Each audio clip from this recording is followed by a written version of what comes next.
Assalomu alaykum. Buyoqqa kelgan. Qo'shni degan shunaqa marraz iplos bo'ladimi, ha? Tinchlikmi? O, ana daraxt yoniga har doim men qo'yardim mashinamni. Постоянно men qo'yaman. Bilaman. Mashinasini qo'yibdi. Ukam mashinani olib qo'y desam, "Aka, ko'cha hammaniki" deydi. Biladi-ku har kuni masjidga qo'yishimni. To'g'ri. Marraz. Qo'ying. Shu uchun ham asabiylashasizmi? Ko'rmaysanmi? Bilasiz, yosh bola uncha narsaga aqli yetmaydi.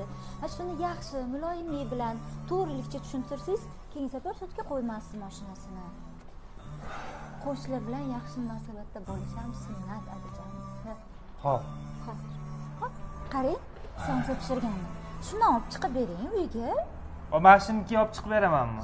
Hozir urishib o'zim olib chiqib beraman. Yarashib olasiz. Yaxshi gapirsangiz, keyingi safar mashinasini qo'ymaydi. Bor, o'zi olib chiqdim, olib chiqmayman. Shartlarim sizdan. Ikkinchi xotin adasi.